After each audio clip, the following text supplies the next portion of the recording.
అదేవిధంగా పువ్వాడ అజయ్ కుమార్ గారు ఇంకా కొంతమంది ఎమ్మెల్యేలు, ఎమ్మెల్సీలు, ఎంపీలు, మాజీ ప్రజాప్రతినిధులు, సీనియర్ నాయకుల బృందం ఇక్కడ నాగార్జున సాగర్ ఎడమ కాలువ నుంచి మొదలుకొని ఖమ్మం వరకు వివిధ ప్రాంతాల్లో జరిగినటువంటి పంట నష్టము, అదేవిధంగా ఆస్తి నష్టము, ప్రాణ నష్టానికి సంబంధించి వాళ్ళు ప్రజల్ని క్షేత్రస్థాయిలో వెలుస్తూ ప్రజలకు ధైర్యాన్ని ఇస్తూ తమకు తోచిన మేర మేము ప్రధాన ప్రతిపక్షం కాబట్టి సహాయం చేయడానికి మా ప్రతినిధుల బృందం మా బాధ్యత కాబట్టి ప్రధాన ప్రతిపక్షంగా కేసీఆర్ గారి ఆదేశం మేరకు పర్యటనకు పోవడం జరిగింది.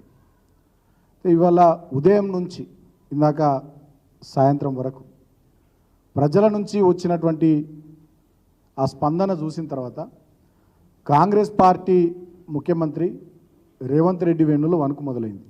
ఆల్రెడీ 3-4 రోజుల నుంచి వస్తున్నటువంటి సోషల్ మీడియాలో వీడియోస్ కానీ వార్తలు కానీ అవన్నీ చూసి భయపడ్డటువంటి రేవంత్ రెడ్డి ఈ ప్రభుత్వం ఇవాళ మా బీఆర్ఎస్ పార్టీ ప్రతినిధుల బృందం, సీనియర్ నాయకుల బృందం పోయిన తర్వాత మొత్తం విషయాలన్నీ ప్రజలు స్వచ్ఛందంగా మా నాయకుల దగ్గరకు వచ్చి అన్ని వివరాలు చెప్తున్నటువంటి సందర్భంలో అదంతా మీడియాలో, సోషల్ మీడియాలో వస్తున్నటువంటి తరుణంలో దీన్ని జీర్ణించుకోలేక ఎట్లనే చేసి ఈ అంశాన్ని డైవర్ట్ చేయాలని ఒక కుట్రతోని, ఆలోచనతోని స్వయంగా ఇవాళ ముఖ్యమంత్రి, హోంమంత్రి ఉన్నాడు. ఆయన పరిధిలోనే రాష్ట్ర పోలీసు శాఖ ఉంది. పోలీసుల సాక్షిగా ఇవాళ మా మాజీ మంత్రులు, అదేవిధంగా మా సీనియర్ నాయకులు, మా ఎమ్మెల్యేలు, ఎమ్మెల్సీల బృందంపై కర్రలు, రాళ్లతోని ఖమ్మం పట్టణంలో దాడి చేయడం జరిగింది. కాంగ్రెస్ పార్టీ వాళ్ళు, పోలీసులు ఉన్నారు, కాంగ్రెస్ పార్టీ వాళ్ళు దాడి చేశారు. ఇవాళ మేము అడుగుతూ ఉన్నాం, మరి తెలంగాణ ప్రజలారా, ఒక ప్రధాన ప్రతిపక్షంగా మీకు కష్టం వచ్చినప్పుడు, మీకు ఇబ్బంది వచ్చినప్పుడు, మీరు ఆపదలో ఉన్నప్పుడు మీకు గుండె నిండా ధైర్యం ఇవ్వడానికి, మాకు తోచినంత సహాయం మీకు చేయడానికి మేమున్నామని చెప్పి మిమ్మల్ని ఓదార్చడానికి మేము మీ దగ్గరికి రావడం తప్ప? మరి ఈ రాష్ట్రంలో ప్రజాస్వామ్యం ఉందా? ఈ రాష్ట్రంలో నిజంగా ప్రజాస్వామ్యం పోయి మరి నియంతృత్వ పాలన ఏమన్నా వచ్చిందా?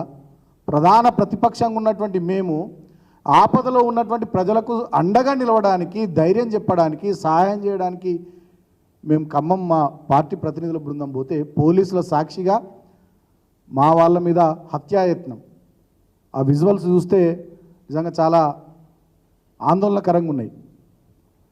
హోంమంత్రి, మాజీ హోంమంత్రి పెద్దలు ఇందాక మహమూద్ అలీ గారు చెప్పినారు, పాలకపక్షం కానీ ప్రతిపక్షం కానీ ప్రజాస్వామ్యంలో పనిచేస్తున్నటువంటి క్రమంలో వీళ్ళ రక్షణ బాధ్యత ఖచ్చితంగా పోలీసు యంత్రాంగానికి. మరి అటువంటి పోలీసు యంత్రాంగం ముందరనే ఇవాళ మా ఊళ్ళ మీద దాడి జరిగి ఇవాళ మా యువ నాయకుడు ఆయన సంతోష్ రెడ్డి అనేట ఆయన కాలు విరిగింది, ఆయన ఆసుపత్రిలో ఉన్నాడు. ఇప్పుడు ఇంకా చాలామంది సమస్యలు చెప్పుకుందామని చెప్పి మా నాయకుల బృందం దగ్గరికి వచ్చిన 2-3 తలలు కూడా పగిలినాయి. ఒక వృద్ధుని తల కూడా పగిలింది. విజువల్స్ చూసినాం. అంటే ఒక దుర్మార్గంగా బీఆర్ఎస్ పార్టీ ప్రజల కోసం చేస్తున్నటువంటి ఈ పనిని చూసి ఓర్చుకోలేక, తట్టుకోలేక వాళ్ళ కుట్రపూరితంగా దాడి చేసినటువంటి తీరును తెలంగాణ ప్రజలంతా కూడా ముక్త కంఠంతో ఖండించాల్సిందిగా మేము కోరుతా ఉన్నాం. ఈ దాడికి బాధ్యులైనటువంటి వాళ్ళపై తక్షణమే చర్యలు తీసుకోవాల్సిందిగా డెఫినెట్గా మేము డిమాండ్ చేస్తూ ఉన్నాం. సరే, ఇటువంటి దాడులతో మరి మమ్మల్ని ఆపుతారా అంటే అది మీ తాత జేజమ్మ తరం కాదు రేవంత్ రెడ్డి, గుర్తుపెట్టుకో. ఇందాక శ్రవణ్ గారు చెప్పిండ్రు, హైదరాబాద్లో వాతావరణ శాఖ ఆగస్టు 27వ తేదీ నాడే అలర్ట్ ఇచ్చింది. చాలా 3-4 రోజుల పాటు తీవ్రమైనటువంటి వర్షాలు రాబోతూ ఉన్నాయని చెప్పి.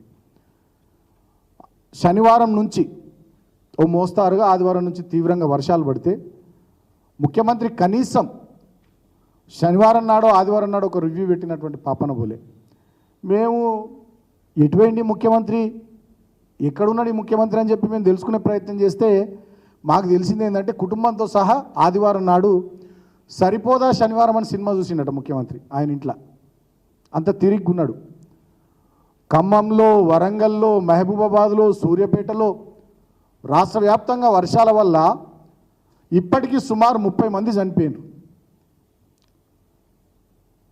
ఈ రాష్ట్రానికి పెద్దగా ఉన్నటువంటి ప్రభుత్వాధినేత అయినటువంటి ముఖ్యమంత్రి రేవంత్ రెడ్డి ఆగస్టు 27 నాడే రాష్ట్రంలో వాతావరణ శాఖ ఒక అలర్ట్ ఇచ్చిన తర్వాత సమీక్ష సమావేశం పెట్టి ఎక్కడికక్కడ అన్ని రకాల బృందాలను పెట్టి జిల్లా యంత్రాంగాల్ని రాష్ట్ర యంత్రాంగాన్ని అప్రమత్తం చేసి హెలికాప్టర్లు అందుబాటులో పెట్టి బోట్లను అందుబాటులో పెట్టి నిత్యావసర వస్తువుల్ని ఆహార పదార్థాలను అన్న పానీయాలన్నింటినీ కూడా అందుబాటులో పెట్టి ఒక పెద్ద మనిషిలాగా బాధ్యత నిర్వర్తించాల్సినటువంటి ముఖ్యమంత్రి